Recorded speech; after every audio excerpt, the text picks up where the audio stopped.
Jadi, apa itu prinsip pertanian yang sesungguhnya? Saya selalu mendorong rekan-rekan untuk tidak mengejar para ahli dengan cara apapun. Lalu bagaimana kita mempelajari pertanian tanpa pengetahuan yang dibagikan oleh para ahli?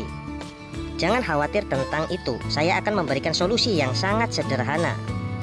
Saya sering mengatakan bahwa pengetahuan tentang pertanian ibarat gusi yang sehat. Jika gusi Anda lemah, maka gigi Anda akan bermasalah. Demikian juga jika persepsi tentang pertanian itu lemah, maka berbagai evaluasi objektif tidak akan pernah bisa dilakukan. Sederhananya, saya juga sering mengatakan, semakin banyak input yang Anda terima, katakanlah dari para ahli, maka pertanian itu sendiri akan menjadi terlalu kompleks dan akan semakin banyak yang Anda berikan, semakin tinggi biaya yang Anda keluarkan. Jika Anda tidak memiliki kesadaran yang kuat tentang pondasi kokoh dari pertanian, maka akan sulit bagi petani kecil manapun untuk sukses dalam bidang pertanian. Dan itu terjadi di seluruh dunia saat ini, yang menjadikan profesi petani menjadi langka dan diambang kepunahan. Jadi mulai sekarang saya akan memberitahu Anda bagaimana mempelajari pertanian dengan mudah. Pertama adalah dengan melihat alam sebagai guru terbaik. Salah satu pondasi dasar dari pertanian adalah dengan kembali pada alam. Setelah ini, tenangkan diri Anda dan berusahalah untuk berbicara kepada alam dengan hati Anda. Saya jamin Anda akan menemukan jawaban dari apa yang saya maksudkan. Saya akan memberikan sedikit gambaran terkait apa yang saya pelajari tentang alam. Di alam bebas tidak pernah terjadi kegagalan. Semuanya adalah sistem utuh yang saling mendukung satu sama lain. Satu-satunya yang membawa kerusakan pada alam adalah perilaku dari manusia, dan itu sudah terjadi berulang kali tanpa bisa dibantah. Inilah perbedaan paling mendasar dari cara pertanian saat ini dengan pertanian alami. Selanjutnya, di alam tumbuhan akan secara selektif menyerap nutrisi yang mereka butuhkan. Seperti makhluk hidup lain, setiap tumbuhan juga memiliki pola makan yang berbeda. Semoga rekan-rekan bisa memahami analogi ini. Jadi, tumbuhan akan secara selektif menyedot nutrisi yang mereka butuhkan dari tanah. Lapisan atas tanah mengandung ekstrak unsur hara yang dapat dioptimalkan dan dimanfaatkan oleh tumbuhan. Inilah alasan kenapa semua tumbuhan menggugurkan daun mereka. Mereka berusaha untuk memberi makan diri mereka sendiri dan komunitasnya. Itulah yang terjadi di alam. Daun yang berguguran di alam merupakan ekstrak nutrisi yang ditumpukan oleh tumbuhan di atasnya.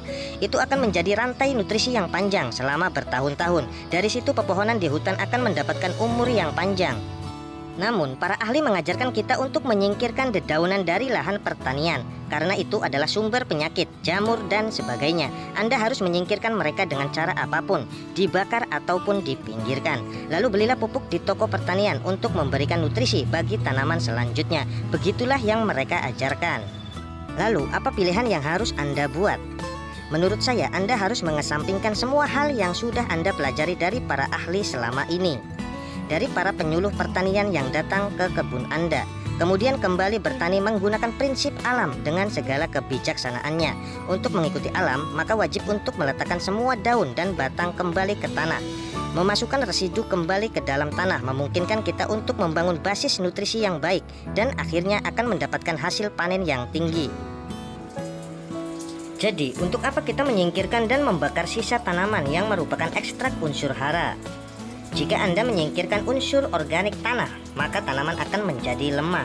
Kemudian Anda akan membutuhkan lebih banyak pupuk untuk menyediakan unsur hara, dan membutuhkan pestisida untuk penanggulangan penyakit tanaman. Berhentilah memikirkan hal-hal tersebut. Ambillah jalan berani dari pertanian alami. Percayakan pada alam dan kembalikan sisa tanaman ke tanah. Jika dengan ini Anda merasa tanaman masih kekurangan nutrisi, maka kita bisa memberikan nutrisi tambahan yang sangat kuat bagi tanaman, dan Jada memiliki solusi atas hal tersebut. Kita akan membahas ini nanti. Yang kedua, kita selalu diajarkan bahwa jika ingin menyehatkan tanah, maka kita harus menggunakan mikroorganisme. Para ahli dan penyuluh akan merekomendasikan M4, yang pusat penelitiannya berada di Jepang. Saya tidak mengatakan bahwa mikroorganisme yang diperdagangkan secara komersil itu buruk. Tapi yang saya sayangkan adalah bagaimana para petani harus membayar mahal untuk setiap botolnya, yang biaya produksinya tidak sampai 5 sen untuk setiap botolnya. Lalu dijual dengan harga mencapai $3 di pasaran. Mulai sekarang saya tegaskan kepada Anda bahwa kita sendiri bisa membuat mikroorganisme yang jauh lebih baik dari yang diperdagangkan dengan tanpa biaya sama sekali. Bagaimana untuk mendapatkan mikroba terbaik? Jawabannya ada di alam. Jika Anda melihat tanah di pegunungan atau hutan terdekat di wilayah Anda, maka Anda akan menemukan banyak daun berguguran dan mikroba akan menguraikan dedaunan tersebut hingga menjadi materi organik yang bentuknya menyerupai tanah. Itu adalah sumber mikroba terkuat yang dapat Anda gunakan di pertanian Anda, dan lagi mikroba tersebut bersifat lokal yang sangat cocok untuk tanaman yang Anda budidayakan. Bukan hanya menjaga kesuburan, tapi juga memberikan perlindungan terhadap berbagai penyakit yang mengancam tanaman Anda. Mikroorganisme sama seperti manusia. Dimanapun orang lokal akan lebih memahami wilayahnya dibandingkan orang dari luar. Jadi, mikroorganisme lokal adalah yang terbaik untuk lahan pertanian Anda. Pertanian organik bukanlah konsep baru dalam kehidupan manusia. Sejak zaman dinasti Joseon, semenanjung Korea memiliki 5.000 tahun sejarah pertanian organik. Selama periode itu, para ahli pertanian tidak pernah menjual mikroba. Semua orang menggunakan solusi sederhana yang disediakan oleh alam. Bisikan alam selalu mengatakan, ambillah dan gunakan. Semuanya gratis dan kita bisa membuat sebanyak apapun yang kita mau. Kita akan membahas lebih jauh tentang bagaimana membudidayakan dan memanfaatkan mikroorganisme yang akan menjadi salah satu kunci sukses dalam bidang pertanian ini di segmen berikutnya. Selanjutnya kita masuk ke dalam kesuburan. Apakah Anda mengerti apa itu kesuburan tanaman? Jika Anda bertanya kepada para ahli penyuluh, maka Anda akan menerima jawaban yang rumit dan tidak akan Anda pahami seumur hidup. Jadi semua metode pertanian yang umum saat ini sengaja dibuat serumit mungkin. Tujuannya hanya satu, mereka ingin mengubur dalam-dalam setiap potensi yang dimiliki petani, agar para petani terjebak dalam lingkaran yang dibuat oleh korporasi. Dengan begitu, petani harus membeli setiap hal untuk pertanian mereka dengan harga yang tidak lagi sesuai dengan apa yang dihasilkan oleh petani. Kembali ke pertanyaan sebelumnya, apa itu kesuburan? Untuk menemukan jawaban terbaik, cukup tanyakan pertanyaan tersebut kepada alam. Alam akan menjelaskan kepada Anda dengan sangat mudah dan sederhana. Dan untuk mengamati bagaimana kesuburan terbentuk, lihatlah di bawah pohon di hutan. Bagaimana alam memproses dedaunan dan materi organik lain yang berguguran, menguraikannya menjadi nutrisi yang terus berputar dari waktu ke waktu. Selama ini kita hanya diajari bagaimana membuat kompos di luar lahan dan memberikannya ke lahan pertanian. Tapi jika kita benar-benar mengamati, maka kita akan menemukan bahwa alam sepenuhnya mandiri. Mereka tak bergantung pada kompos yang Anda buat atau Anda beli di toko. Inilah yang saya rasakan selama lebih dari 30 tahun menjalani pertanian organik. Bahwa keterampilan pertanian itu sangat mudah dimengerti dan mudah diterima akal sehat. Alam akan mengajarkan Anda yang bahkan anak kecil pun akan mudah memahaminya. Rekan-rekan petani sekalian, sebagai orang Korea, saya selalu berpegang teguh pada prinsip bahwa jika yang baik diberikan secara berlebihan, maka dia akan menjadi buruk. Seperti jika Anda diberikan terlalu banyak oksigen, maka Anda akan mati. Jika Anda meminum terlalu banyak air, itu akan menjadi masalah besar. Atau api yang terlalu besar akan menghanguskan Anda, walaupun kita membutuhkannya untuk memasak. Dan banyak hal lain yang bisa kita jadikan sebagai analogi. Pada suatu waktu, germanium menjadi populer sebagai bahan pertanian. Setelah itu, selenium dan silika menjadi populer. Kini, belerang menjadi tren di kalangan petani Korea. Sepertinya akhir-akhir ini menggunakan belerang menjadi wajib dalam pertanian kita. Namun, jika Anda berpegang teguh pada prinsip orang Korea yang sesungguhnya, maka Anda harus berpikir bahwa belerang memang benar dibutuhkan. Tapi jumlah yang berlebihan bisa menjadi masalah. Keberhasilan pertanian sangatlah bergantung pada substansi apa yang Anda masukkan ke dalam bidang tanaman. Dan orang banyak mengabaikan fakta bahwa terlalu banyak zat baik justru dapat merusak tanaman mereka. Korporasi pertanian hanya menyebarkan jenis mikroorganisme tertentu untuk digunakan di pertanian. Saat ini hanya ada 3 mikroorganisme saja yang gencar dipromosikan oleh lembaga pertanian kita. Sebenarnya ada puluhan juta bahkan lebih jenis mikroorganisme baik yang dapat digunakan di pertanian. Dan setiap daerah memiliki mikroorganisme mereka masing-masing sesuai iklim dan kondisi wilayah. Rekan-rekan petani sekalian, jika kita hanya memasukkan mikroorganisme tertentu ke dalam tanah, maka keseimbangan tanah akan rusak.